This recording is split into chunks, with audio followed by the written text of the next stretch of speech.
Growing up, especially when I got to the teenage driving age, my parents wanted to know everywhere that I was. Can anybody relate? Like, you just had parents, not because they wanted to just pester you and bug you. My parents, I really believe genuinely, they loved me, they cared about me, they wanted to know where I was for safety reasons.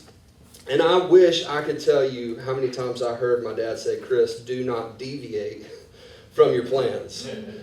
If I had $1 for every time I heard him say that growing up, I probably would be debt-free today, because he just said it all the time. And he said it to my sister, and I should have learned from her, and that's all I'm going to say about that, is I just should have learned. She's a couple of years older than me. I should have learned from her, but I didn't.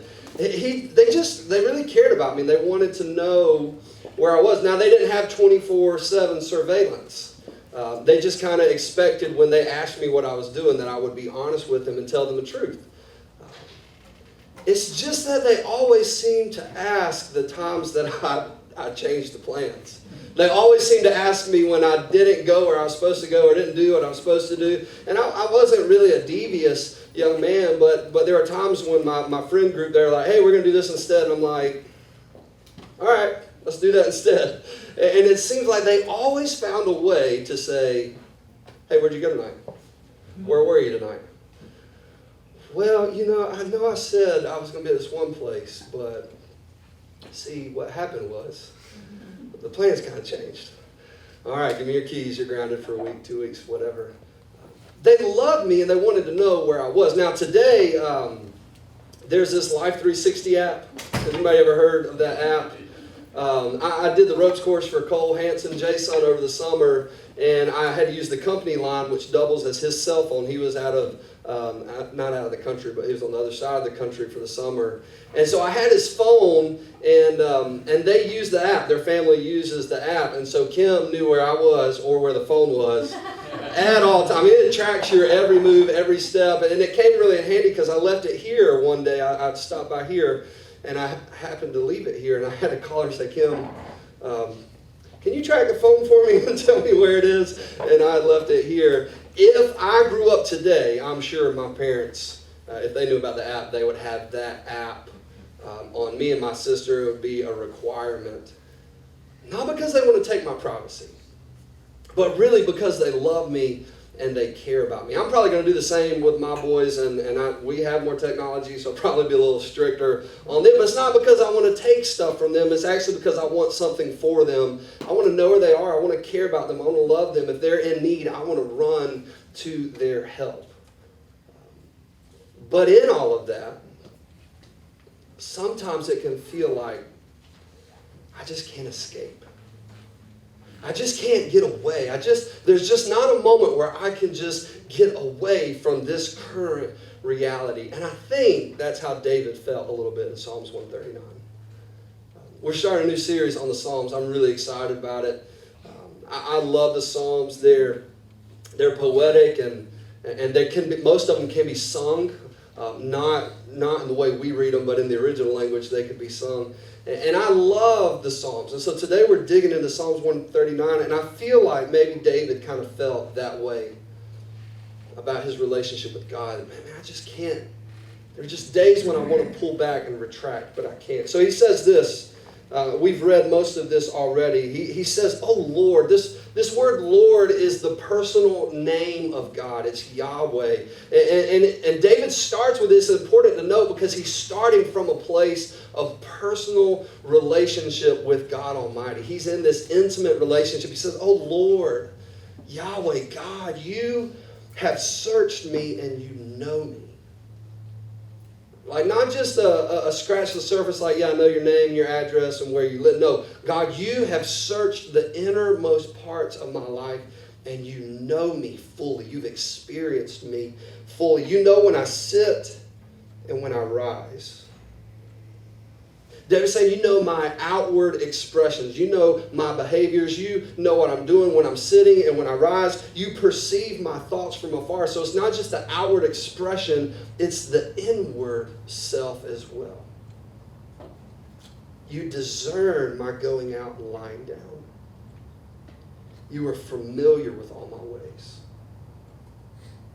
David's saying, God, you you don't just know, you don't just know what I'm doing. You've actually sifted through all of the behaviors, and you know the motivation, you know the reasons why, you know everything about me.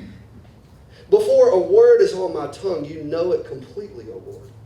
Before I can even frame the words to my thoughts, before I can even put it together, God, you know it before it's even there.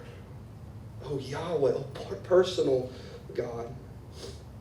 You hem me in behind and before. You have laid your hand upon me. God, you surround, your knowledge of me surrounds me.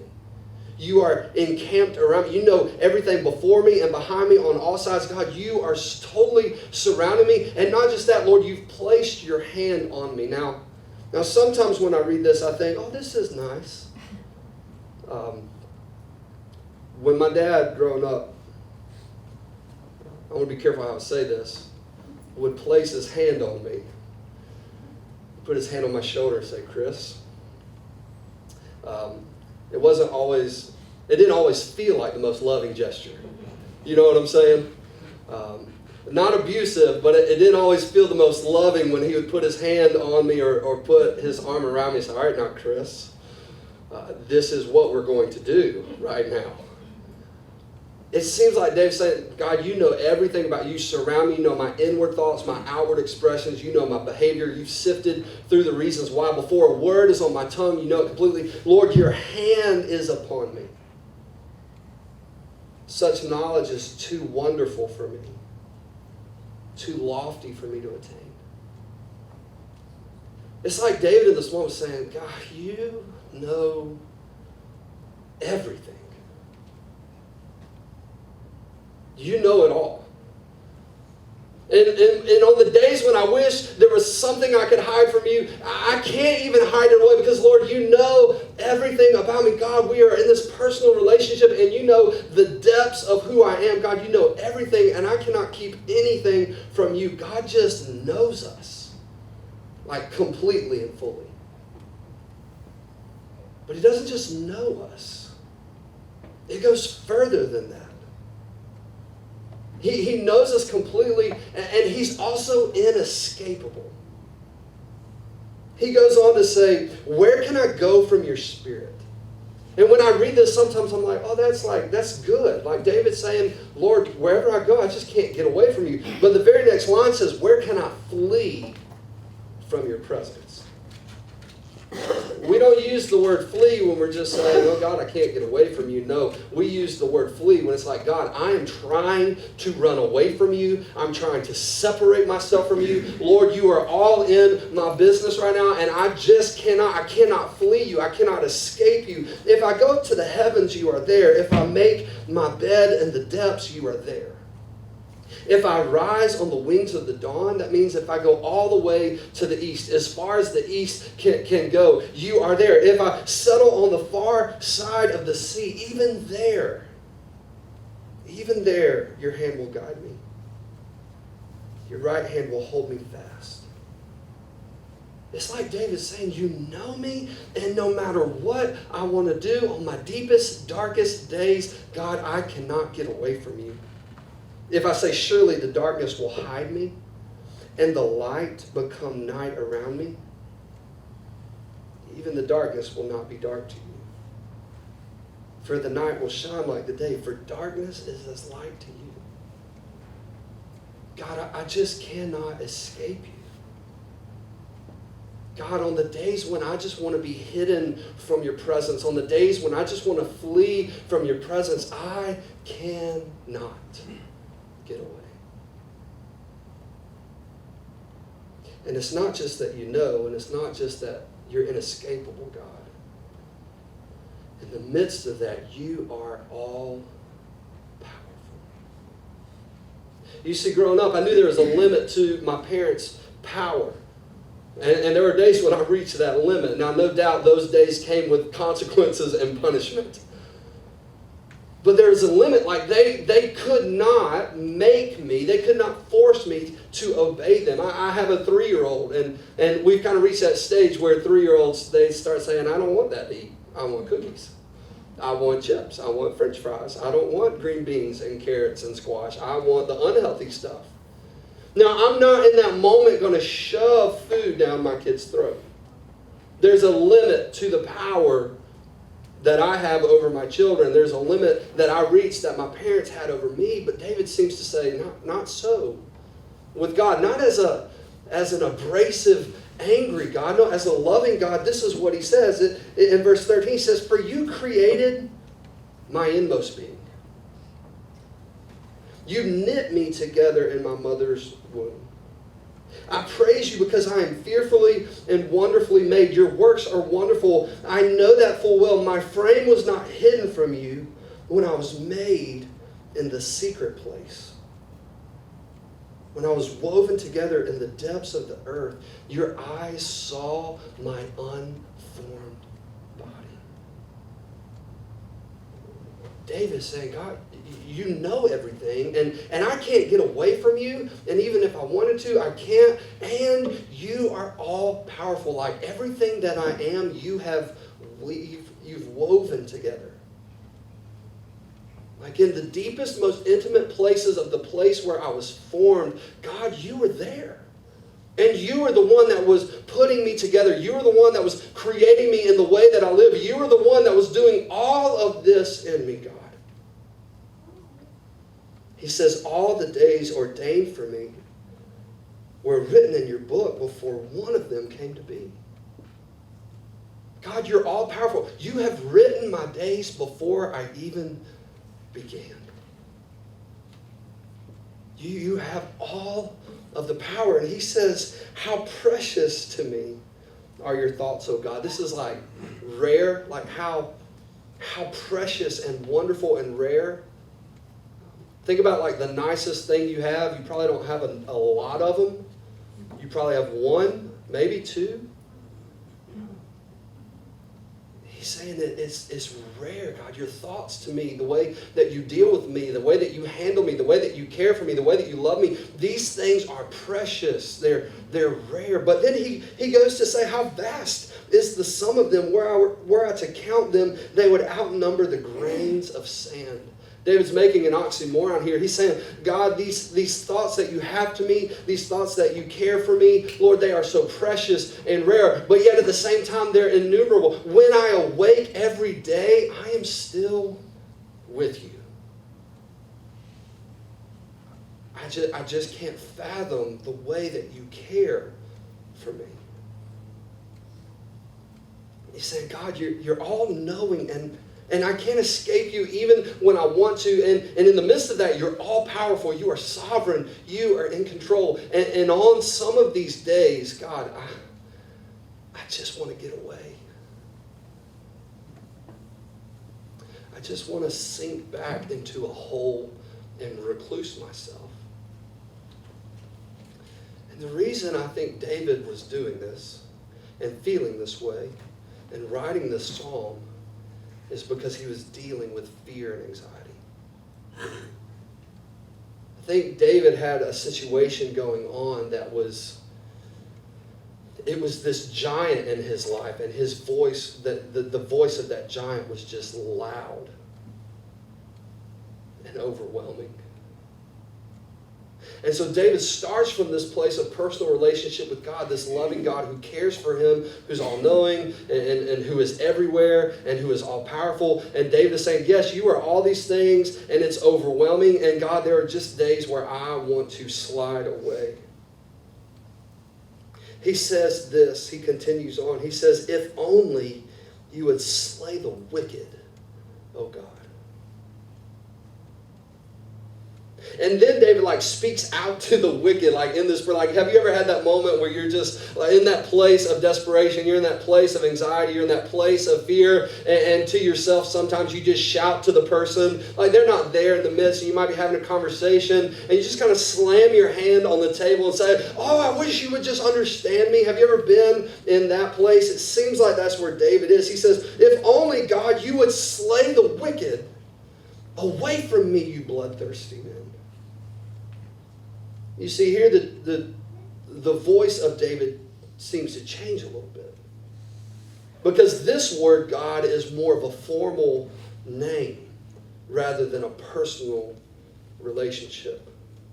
He said, oh God, would you just take care of these people in my life? Would you just take care of this situation in my life? Away from me, you bloodthirsty men. They speak of you with evil intent. Your adversaries, they misused your name. Do I not hate those who hate you, O Lord, and abhor those who rise up against you? I have nothing but hatred for them. I count them my enemies. It's pretty harsh language that David is using. He's making this case. He's saying, God, I am loyal to you. God, the people that hate you, Lord, I don't like them. I despise them. I abhor them. The people who are against you and want to misuse your name, they want to dishonor you. These evil men that only have evil intents all the time. God, I'm just against them because, God, I'm for you. And God, would you just deal with this situation in my life? Would you just deal with these people? Would you just deal with this circumstance because it is troubling me to the core? Have you ever been in that place? It seems like David is dealing with fear and anxiety. And fear will make you do crazy things. Fear will make you run from the things you never thought you'd run from. You see, David starts off with this personal relationship with this all-knowing, all-powerful God. He starts off from this place of intimacy, and then he finds himself shrinking back and hiding away. He finds himself running from probably the thing that he never thought he would run from, a relationship with God. Fear will make us do crazy things. It'll make us second-guess relationships that we have on earth that are actually healthy. It'll make us second-guess relationships that we have with people who actually do care about us, even when they will speak the difficult things. Fear will make us do crazy things, and it'll get us running from the things that we never imagined we'd run from. And it gets us running to things we never thought we'd go to. I never thought I would be in this situation. I never thought I would resort to this. I never thought I would be in this unhealthy relationship. I never thought I would turn to alcohol or drugs. I never thought I would turn to adultery and looking at things I don't need to be looking at. I never thought that I would turn to violence and stealing. I never thought that I would turn to these things, but this fear and this anxiety has crippled me and gripped me to the point that I'm running from these things and I'm turning to these things, and I never thought I would be in this place. And unfortunately, it doesn't stop there. Instead of just running, and instead of just turning to, what we end up doing is we end up bowing to things we never thought we'd bow to. We end up serving masters we never thought we would serve. Our lives revolve around things we never thought would be the center of our lives and the object of our worship. Fear will make you do some crazy things. Have you been in that place?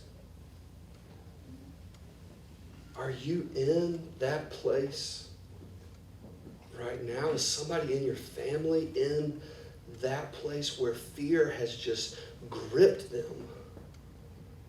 And they're in this place of, oh God, I just want to hide away.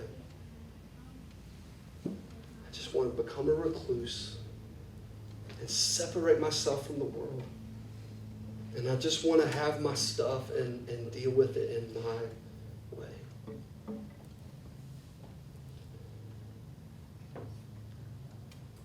The psalm doesn't end right here. It goes a bit further, and there's good news in this psalm because David turns to a good God. He turns to a good God that he had previously known and encountered.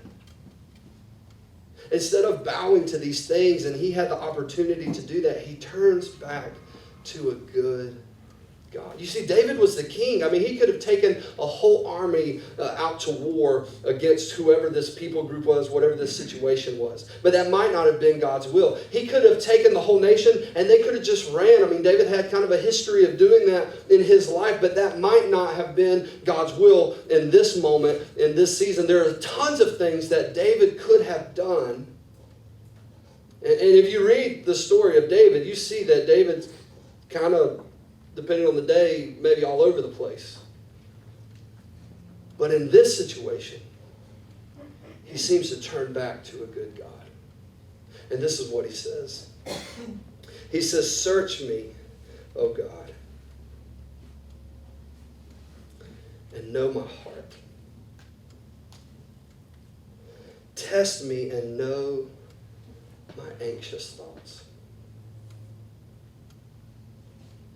It's not as if David says, "God, would you just kind of look and then go on? Would you just look?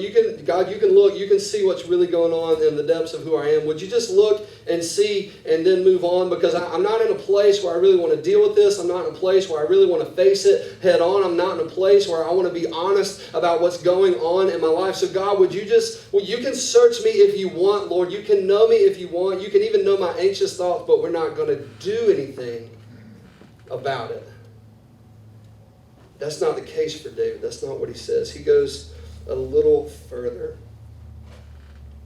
He says, "Search me, O God, and know my heart. Test me and know my anxious thoughts. See if there's any offensive way in me, and lead me in the way everlasting." It seems like David is saying, God, there's all these things I can do, but I'm turning to you. And God, I want you to really search me and know my heart. God, I want you to test me and know my anxious thoughts. God, I want you to know the deepest and darkest places of my life. God, I want you to know everything about me. God, there's nothing that I'm going to hold away from you. I'm putting everything on the table, God, and I'm going to surrender all of it to you. And God, I'm going to trust that you would lead me in the way everlasting. It seems as if David is saying, because God knows me, because he really knows me, I know it's okay to be real honest with him. I know it's okay for me to be honest about what's really going on deep down. God, would you search me?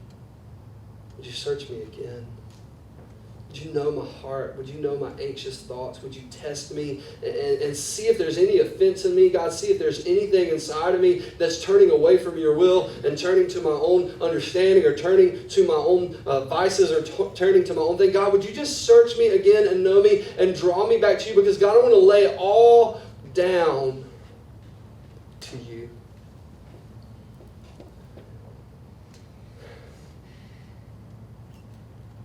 I want you to know that we don't have to handle life with fear and anxiety on our own. You don't have to. I worked the ropes course for the summer, and I saw student after student after student letting anxiety and fear be the master of their life. And it's shaken me up. And I'm not saying anxiety is not a real thing. I'm not saying that it doesn't need to be treated, because there are circumstances where that is reality. But I don't really think God wants us to live crippled by fear and anxiety. And I believe that. I believe we know that because Jesus came to earth so that we could have life and have it to the full. I believe Jesus came and stepped into our places of death so that we could step into the place of life in him and with him forevermore. And in that, I believe Jesus wants to take all of the things that would suffocate us and choke us out. Fear and anxieties being a few. I believe in the finished work of Jesus on the cross. I believe through the cross we can live a life free to worship Him. A life of joy and peace and righteousness. I believe these things. Jesus Himself said, "Come to me, all you who are burdened and weary." And when I'm feeling anxious and when I'm feeling fearful, even on my way here this morning, I had this thought pop into my mind, and it caused me to just like grip myself. I was thinking about my boys, and I was thinking about, oh my God, what if something happened to them?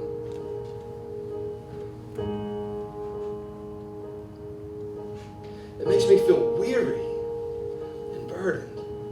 And Jesus says, "Come. Bring those things to me." Peter, he says in 1 Peter 5, he walked with Jesus and spent time with Jesus, and he said of Jesus, hey, you can cast all of your anxieties, all of your fears. You can cast them on Him. Why? Because He cares for you. That's what Peter said. And so I'm here today to tell you, David was in a place where he was feeling anxious and he just wanted to run, but he got to this place where, God, because you know me and you love me and you care for me, I'm not going to turn to these things. I'm not going to bow to these things. I'm going to take all of this stuff and I'm just going to bring it to you and surrender it to you. Because, God, I don't know how to handle it anymore. And I believe, Lord, you came so that I could have life. Have it to the full. And a full life is not dictated by fear and anxieties. So what will you do today? Who will you turn to today? My hope and my prayer is that you will do as David did, and you will surrender your fears and anxieties to God. Surrender it to Jesus and ask Him to lead you in the way everlasting. We're going to take communion here today, and maybe you've never known Christ. Maybe you've never put your faith in Him. I hope you'll do that today. There's no hoops you have to jump through. You just have to believe in your heart, confess with your mouth, Jesus, I need you. There's some areas of my life that are just not perfect, and we're all in that category. God, I need you. And as we take communion, we're going to do it a little different today. We've got this cross here with these nails in it. And in every seat, there should be these cards.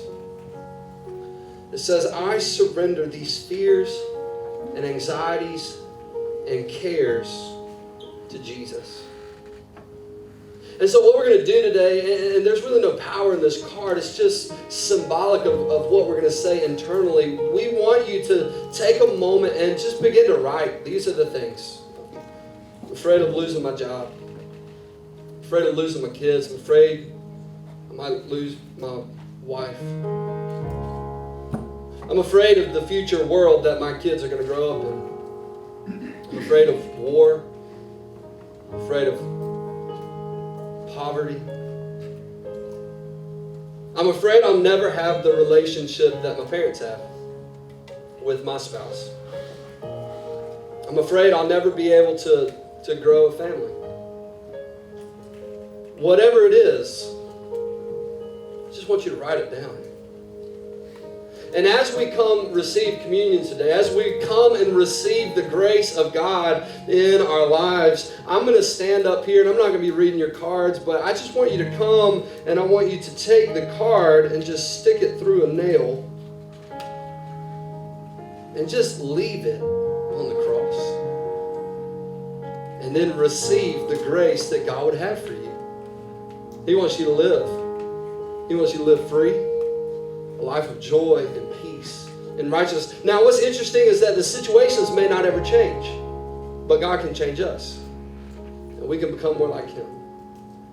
So here at the chapel, we ask 3 questions before communion. Do you love God? Do you seek the forgiveness of your sins in Jesus Christ and Him alone? And are you willing that God would use your life to extend His grace to others, which may mean today, are you willing that God could take your fears and your anxieties, so that you could live free, so that other people would look at your life and say, how are you no longer crippled by fear? I knew you a week ago, and you used to be so afraid. What's changed? And you can just say, it's Jesus.